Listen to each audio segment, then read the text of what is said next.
दोस्तों नमस्कार, मैं हूं रोमा और आप देख रहे हैं न्यूज नशा। हरियाणा विधानसभा चुनाव में अप्रत्याशित हार के बाद कांग्रेस पार्टी के भीतर उथल-पुथल मच गई है। पार्टी के नेताओं के बीच हार के कारणों को लेकर आरोप प्रत्यारोप का दौर जारी है और इसके साथ ही इस्तीफों की प्रक्रिया भी शुरू हो गई है। इस बीच सबसे पहले हरियाणा के प्रभारी महासचिव दीपक बाबरिया ने नैतिक जिम्मेदारी लेते हुए इस्तीफे की पेशकश की है। दीपक बाबरिया जो चुनाव के दौरान बीमार हो गए थे और अस्पताल में भर्ती थे, ये उनका कहना है। पर सीनियर नेता कैप्टन अजय सिंह यादव ने लापरवाही का आरोप लगाया है। उनका कहना है कि बाबरिया की अनुपस्थिति के कारण पार्टी का काम ठप सा पड़ गया था और इस स्थिति में बाबरिया को जानकारी देकर किसी वैकल्पिक व्यवस्था की मांग करनी चाहिए थी। बाबरिया का इस्तीफा हाईकमान को सौंपा जा चुका है और उन्होंने राहुल गांधी से इस मुद्दे पर चर्चा भी की है।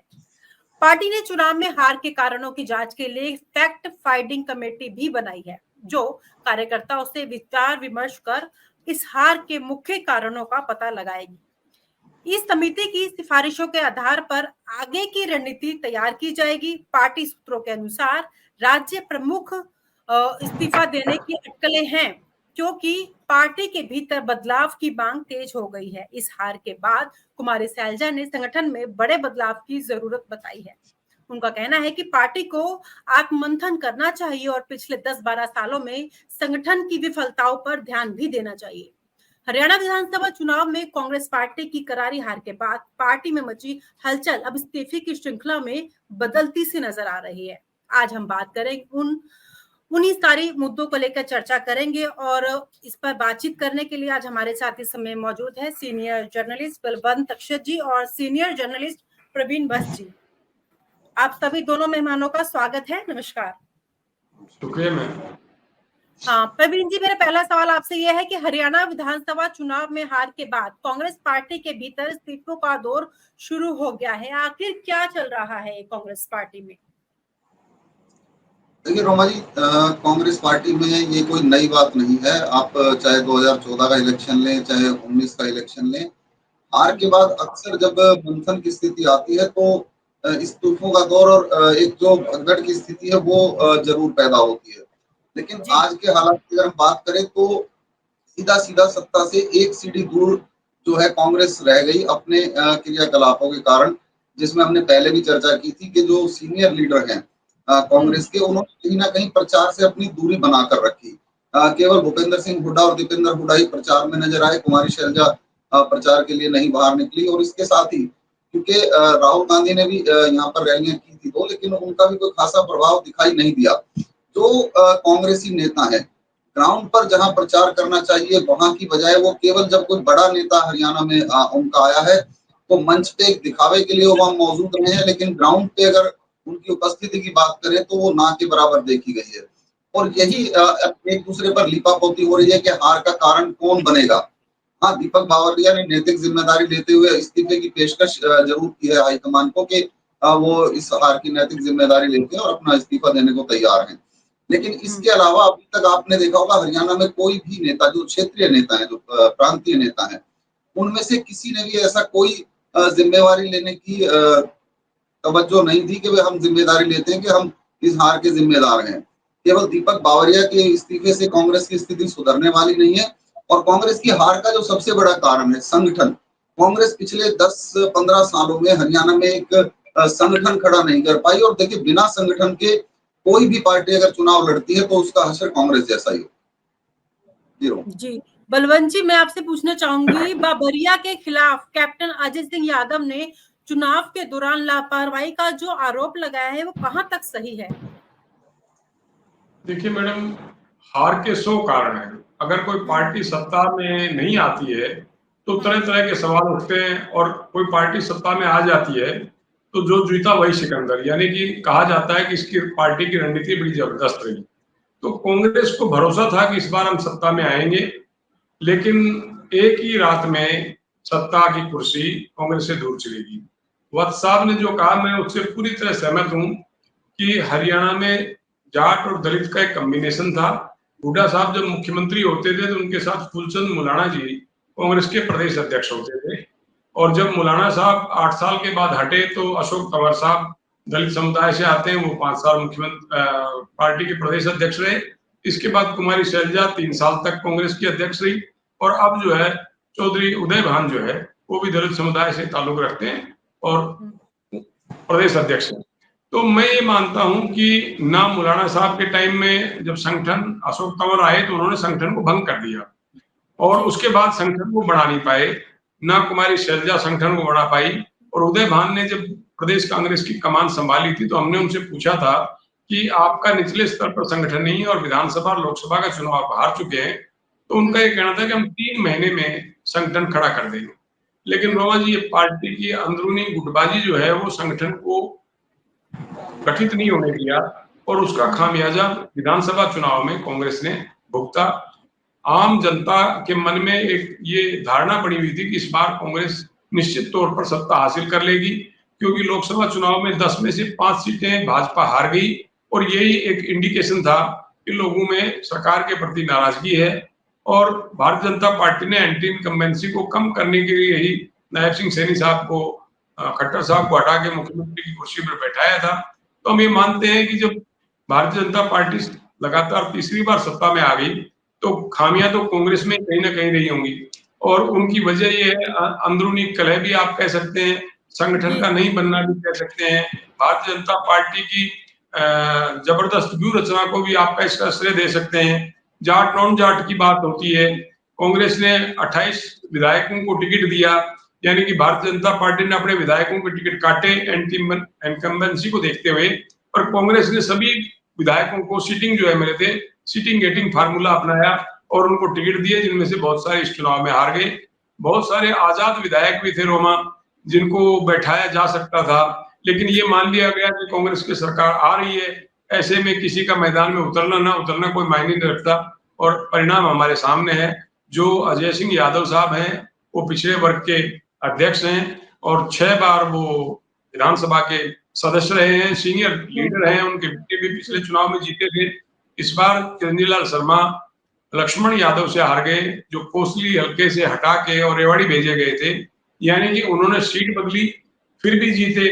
और चिरंजीव लाल शर्मा जो लालू प्रसाद यादव साहब बिहार के पूर्व मुख्यमंत्री के दामाद हैं और उनके प्रचार में उनके साले तेज प्रताप सिंह आए थे, लेकिन चुनाव हारे तो जाहिर है कि कैप्टन अजय सिंह यादव का गुस्सा जायज है और वो कह रहे हैं कि बाबरिया साहब बीमार हो गए थे, किसी और को जिम्मेदारी नहीं दी, कामकाज ठप पड़ गया था। तो आरोप तो देखिए रोमा जी कितने भी लगे अब तो आरोप तो शैलजा भी लगा रही है।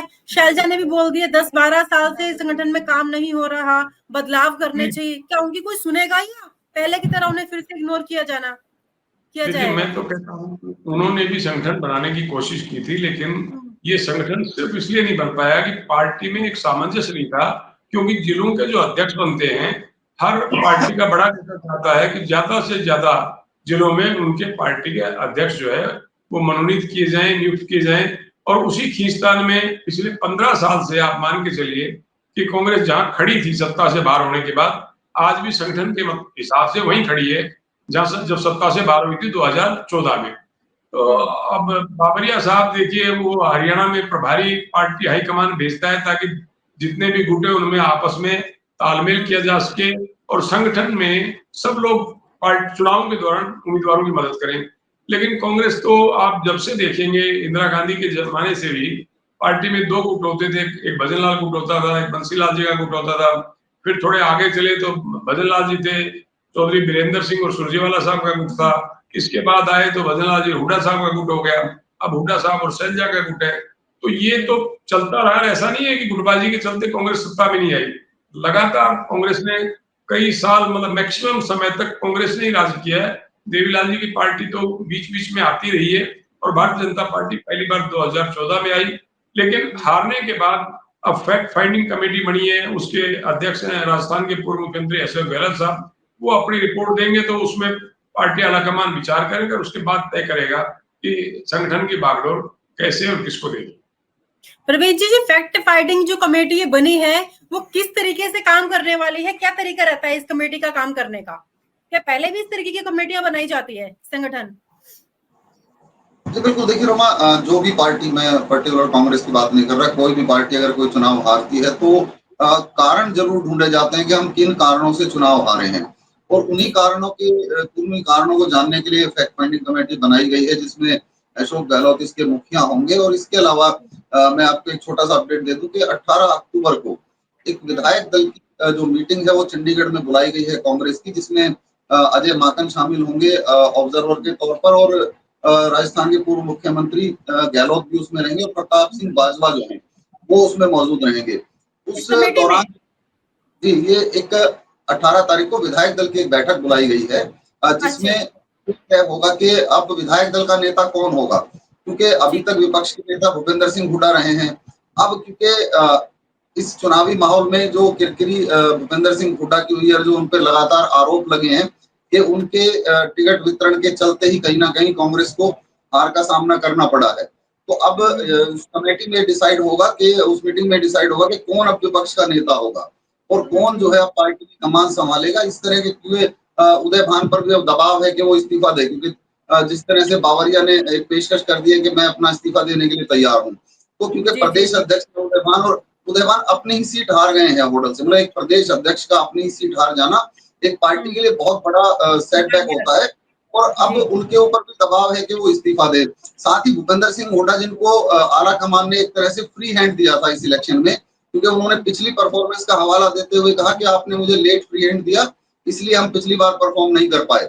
लेकिन इस बार आला कमान ने उनको प्रॉपर फ्री हैंड दिया था समय रहते।